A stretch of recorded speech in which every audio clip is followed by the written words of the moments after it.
Kenalkan, nama saya Trianandela Puspita, NIM 2021-63004 dari Prodi S1 Teknik Pertambangan. Di sini saya akan membahas tentang metode penggalian atau tahapan penggalian terkhususnya pada teknik terowongan. Kenapa ada berbagai jenis tahapan atau squen penggalian, atau yang biasa disebut dengan excavation squen, karena adanya kondisi geologi, desain terowongan, dan tujuan pekerjaan yang berbeda-beda.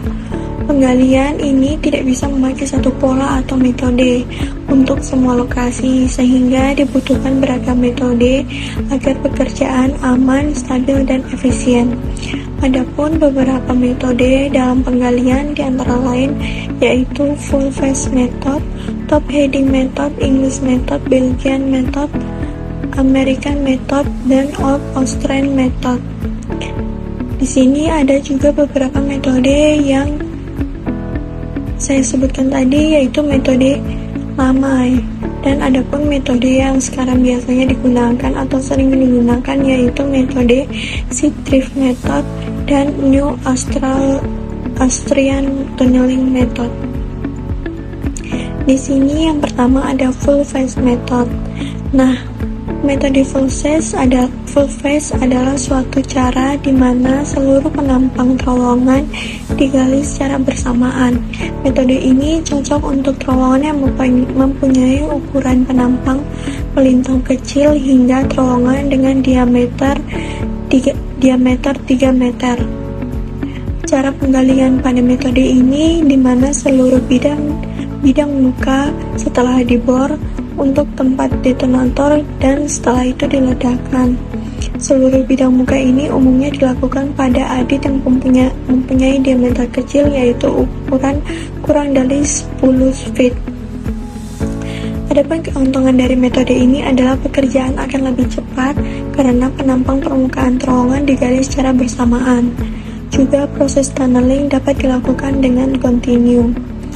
Adapun kerugiannya adalah banyak membutuhkan alat-alat mekanis. Juga metode ini tidak dapat dilakukan apabila kondisi tanah tidak stabil dan hanya untuk terowongan dengan lintasan pendek. Selanjutnya ada top heading method. Di sini metode heading dan beds adalah cara penggalian di mana bagian atas penampang terowongan digali terlebih dahulu sebelum bagian bawah penampangnya. Setelah itu penggalian bagian atas mencapai panjang kira-kira 3 hingga 3,5 meter atau heading. Di sini penggalian bawah penampang dikerjakan dalam band scoop sampai membentuk penampang terowongan yang diinginkan. Setelah itu ini diterapkan bila bridging capacity rendah, terutama pada adit yang mempunyai diameter besar. Adapun keuntungan pada metode ini yaitu memungkinkan pekerjaan pemboran juga pembuangan sisa peledakan dilakukan secara simultan.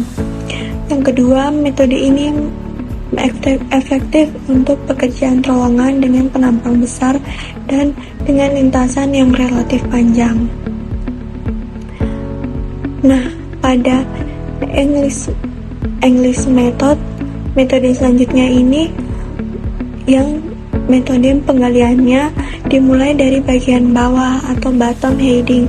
Setelah bagian bawah selesai dan diberi penyangga yang cukup, barulah penggalian dilanjutkan menuju bagian atas atau top heading. Urutan ini membuat bagian atas atau bawah berfungsi sebagai fondasi awal sehingga cocok digunakan pada tanah lunak yang memerlukan dukungan stabil terlebih dahulu. Tetapi metode ini cenderung lebih lambat karena proses penggaliannya bertahap dari bawah ke atas. Nah, metode selanjutnya yaitu ada Belgian method. Di sini metode ini kebalikan dari English method karena dimulai dari bagian atas atau top heading. Setelah atap terbentuk dan diberi penyangga, penggalian dilanjutkan ke bagian samping atau seat wall dan terakhir pada bagian bawah. Metode ini memberikan penutup atap yang cepat sehingga cocok untuk kondisi tanah lunak yang membutuhkan pelindungan langsung terhadap bagian atas terowongan.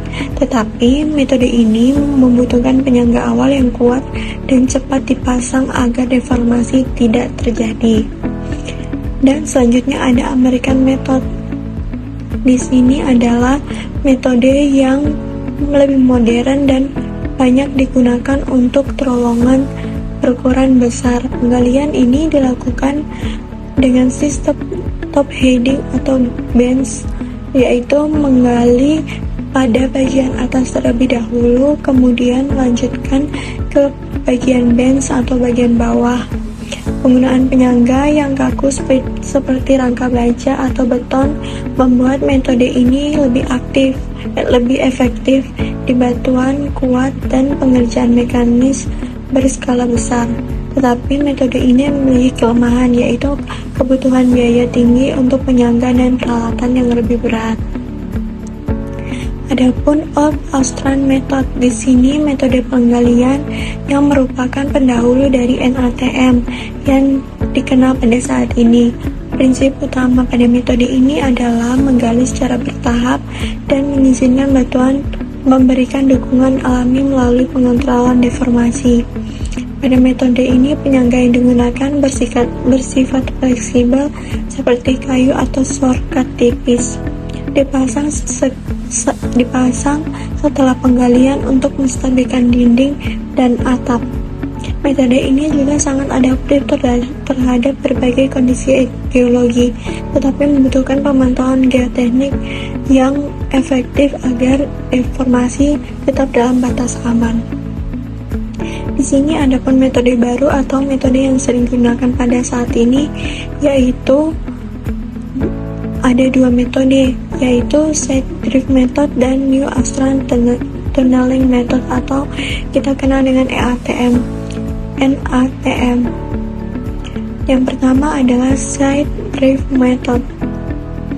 Metode drift pada suatu metode yang menggali terlebih dahulu sebuah lubang bukaan berukuran kecil sepanjang lintasan terowongan yang kemudian diperbesar sampai membentuk penampang yang direncanakan. Metode ini terbagi atas beberapa bagian. Yang pertama ada top drift, yaitu metode yang banyak digunakan pada penggalian endapan di tambang. Metode ini tidak jauh berbeda dengan metode heading and bench. Yang kedua adalah center drift. Metode ini dimulai dengan penggalian lubang berukuran 2,5 meter kali 2,5 meter sampai 3 meter kali 3 meter dari portal ke portal. Perluasannya atau luasan ini dimulai setelah penggalian center drift itu selesai.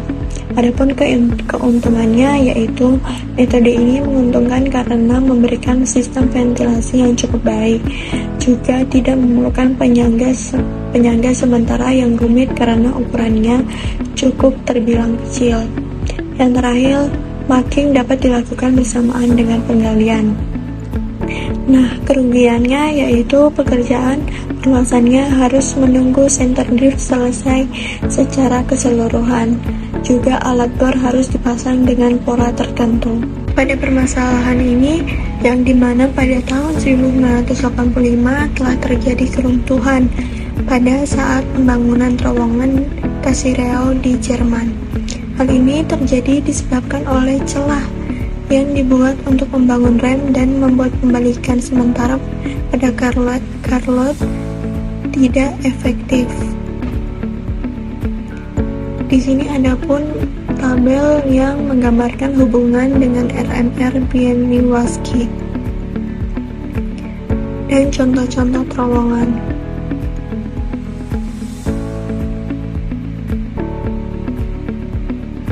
Selanjutnya ada pilot tunnel, yaitu pilot tunnel ini digali paralel pada jarak kurang lebih 25 meter pada sumbu terowongan yang akan direncanakan dengan ukuran 2 kali 2 meter 2 meter persegi hingga 3 kali 3 meter persegi. Penggalian pada terowongan utama sendiri dilakukan dengan metode drift. Dan selanjutnya Final tunnel ini adalah cara terbaik untuk menyelidiki lokasi terowongan dan harus digunakan bila terowongan berukuran besar akan dilaksanakan atau dibangun pada jalur yang mempunyai kondisi geologi yang kritis.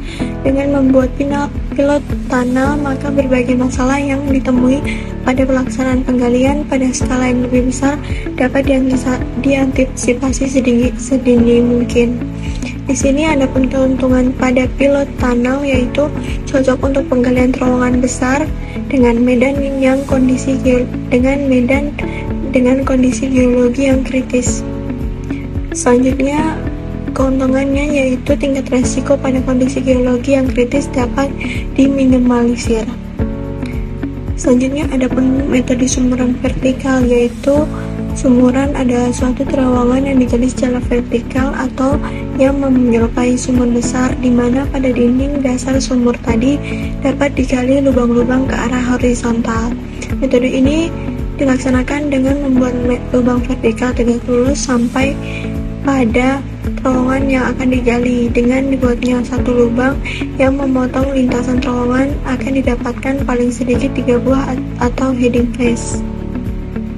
Terima kasih.